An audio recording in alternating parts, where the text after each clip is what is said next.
Ikea founder DS, world's biggest furniture chain founder Ingvar Kamprad died aged 91. Ingvar Kamprad, the billionaire founder of Swedish furniture chain Ikea, has died at the age of 91. The company announced his death today, saying the business mogul peacefully passed away yesterday. A spokesman said, "The founder of Ikea and Ikano, and one of the greatest entrepreneurs of the 20th century, Ingvar Kamprad, has peacefully peace at his home in Smaland, Sweden, on the 27th of January.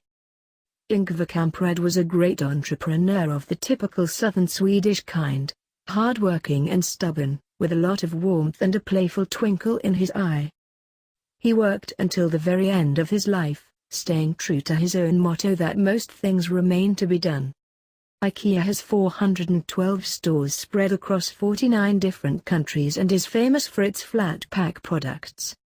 Mr. Kamprad founded the chain in 1943 when he was just 17, but didn't hit gold until 1956, when the company pioneered the flat pack style. He got the idea as he watched an employee taking the legs off a table to fit it into a customer's car and realized that saving space meant saving money. Born on March 30, 1926, in southern Sweden, Mr. Kamprad started off selling matches to neighbors at the age of 5.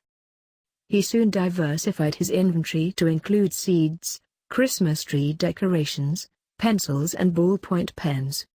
Ikea Group CEO Jesper Brodin paid tribute today, saying, "It is of course a sad day for everyone in Ikea and for all of us who knew Ingvar. Ingvar was 91 years old and in a way we were mentally prepared for this, but the first thing you feel is that you're sorry. I have many nice memories, but above all he was a genuine entrepreneur, genuine person who lived easily and someone who constantly interested in the future and what could be better. His legacy will be admired for many years to come and his vision, to create a better everyday life for the many people, will continue to guide and inspire us." And Lars Johan Jarnheimer, chairman of Ikea's parent company, Ingka Holding, said, "He was one of the greatest entrepreneurs in the 20th century, perhaps even the biggest." Furniture designer Jeff Banks said Ikea had changed the way items were made forever and Mr. Kamprad was head and shoulders above the rest. He said, "People have tried to reproduce and copy that, but unsuccessfully." Alongside Ikea, Mr. Kamprad later established the Ikano group of companies in 1988. Mr. Kamprad had not been involved in a managing role at the furniture firm since 1998 but had worked as its advisor. Thanks to Ikea's success, Mr. Kamprad became one of the world's wealthiest men, going to live in Switzerland for its lower taxes. He moved back to Switzerland in 2013 following the death of wife Margaret and was famed for his frugal lifestyle. The billionaire liked to save money by wearing second-hand clothes purchased at flea markets. He told a 2016 documentary, "It's in the nature of Smaland to be thrifty." And, in 1997, he told the New York Times, "Well, I'm known as a very thrifty person, and the stores are meant for people like me. I don't fly first class on the airplanes, and the store's executives don't either."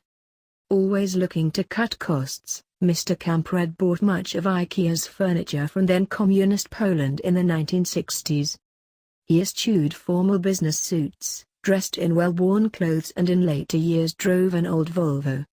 Outlining the Ikea philosophy in his Testament of a Furniture Salesman in 1976, Kamprad said wasting resources was a mortal sin. "We do not need fancy cars, posh titles, tailor-made uniforms or other status symbols. We rely on our own strength and our own will," he said, in what was meant to be the company's manifesto. Clever design and modest prices coupled with appealing styles quickly caught on in Ikea's warehouse-like stores now sell everything from TVs to fitted kitchens. But its founder was also hit by controversy over allegations of past links to the Nazis, something he described as the greatest mistake of his life.